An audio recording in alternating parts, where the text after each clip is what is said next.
Welcome to Philosophy 4, Knowledge at Las Positas College. Our discussion for this week is about pragmatism.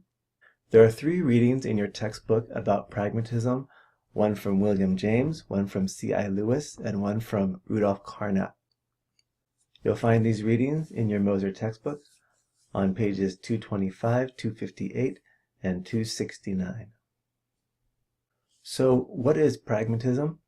To define it simply, we might say that pragmatism is the belief that both the truth and the justification for a belief depend on how well that belief works to help me function in the world. So we've seen a lot of systems of knowledge and truth that try to define what truth and knowledge are, separate from human intervention in the world. On these views, the truth is just out there. It's a set of objective facts that we discover by investigating the world, and objective truths exist whether or not human beings ever interact with those truths. For the pragmatist, on the other hand, discovering the truth just comes down to discovering those theories, those beliefs, which when applied to the world actually work to help us function in the world in a better, more effective, and more successful way. As discussed at the onset, we will talk about the pragmatism of William James, C.I. Lewis, and Rudolf Carnap.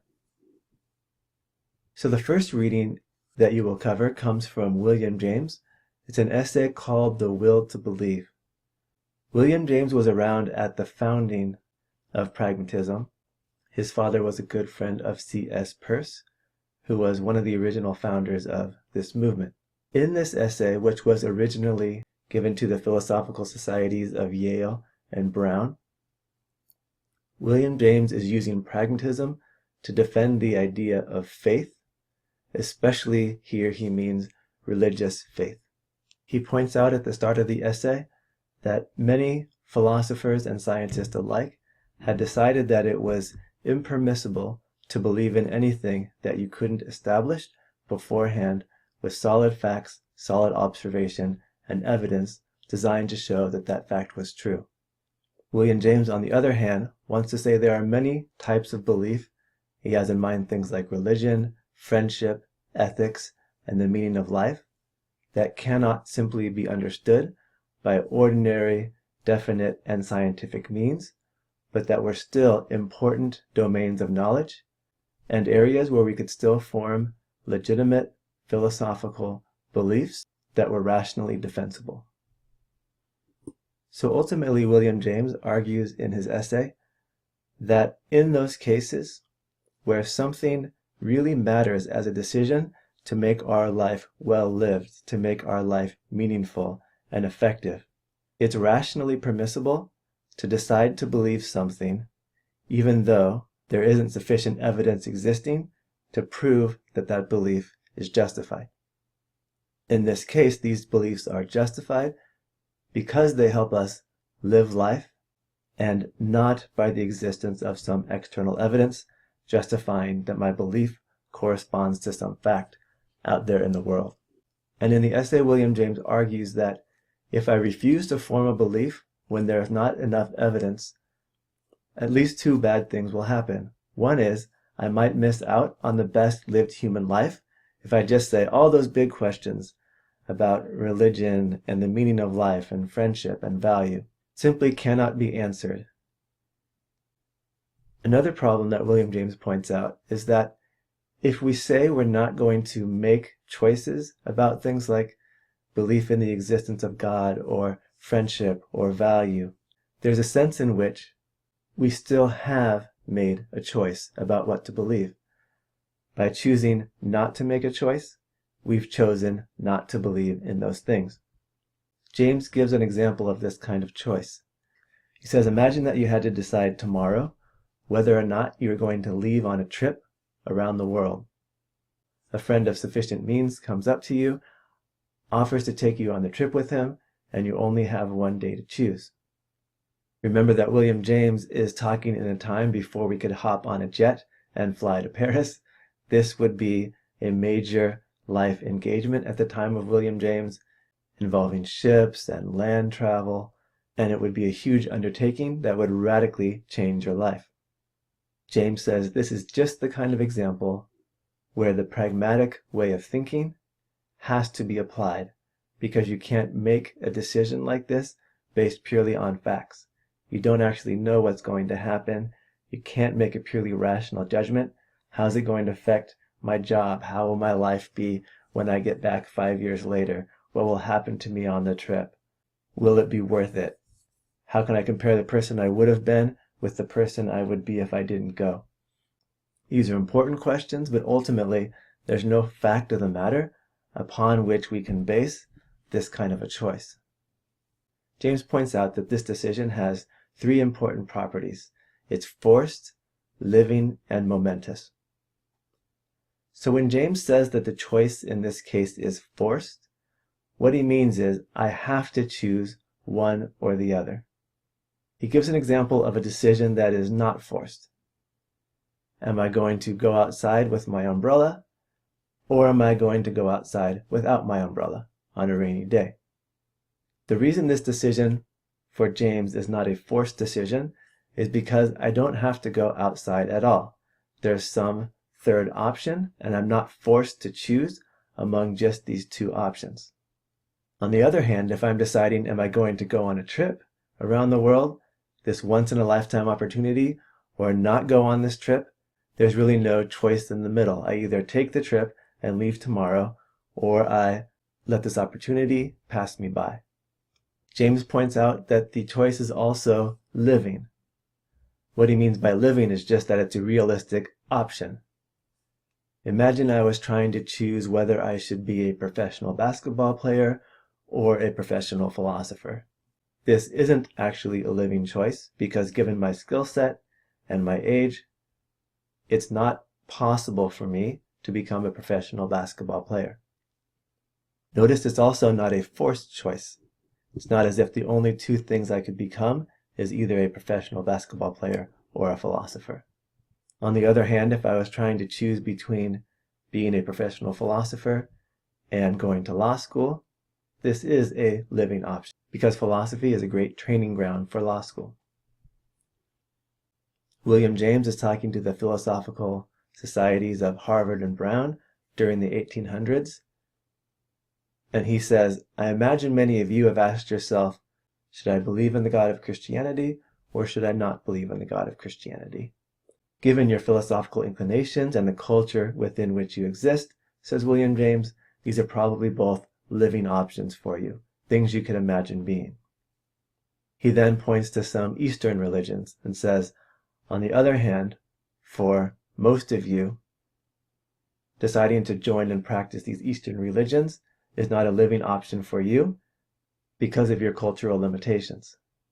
It's an interesting discussion, and it actually shows how culturally limited schools like Harvard and Yale and Brown were at the time. Now at all of those schools, you could actually study Eastern religion as well as Western religion in the philosophy and religion departments of the colleges. So what if your friend tells you, come on a trip around the world with me, I have the money, I'm going to pay for it.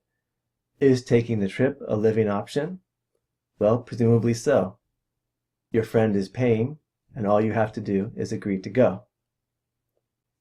The third criteria that William James says we should consider when deciding whether or not to make these pragmatic choices to believe, even when the evidence is insufficient, is if the decision is momentous. In other words, is the decision important enough that it cannot be ignored? Is it going to rain today? Should I take out my umbrella? Well, a case like this is probably not important enough for me to spend the time to ask whether or not I have to make a decision about the truth of the forecaster's prediction. On the other hand, if someone invites you on a trip around the world, this is going to change your life. It is momentous, and to just ignore this decision because you don't know which option to choose is to give up a momentous opportunity in your life, one where you really should take the time to make a choice, even though you can't be certain of the outcome. And ultimately, William James believes that many of our choices are like this. Religion was really important for William James. He was one of the first people to actually psychologically and scientifically study what goes on in people's religious experiences. But he didn't think we could decide whether or not to follow a religion based on a purely rational or evidentiary argument. So he says, imagine if I'm deciding whether or not to believe in God. Is it a forced choice? He would say, yes, I either choose to believe in God or I don't choose to believe in God. Is it living? Well, William James says for himself, it is living. I have these religious experiences and I have the option to choose to believe. Is it momentous? William James says, yes, how we frame the world has a huge effect on our quality of life. James himself admits that he suffered from anxiety and physical symptoms caused by his anxiety, and for him, these kinds of beliefs had a real effect on his ability to feel at home and purposeful in his world. James also gives the example of friendship. You and I have just met. We're trying to decide if we should be friends. There's no objective standard by which I can decide whether or not to believe that you are worthy of friendship.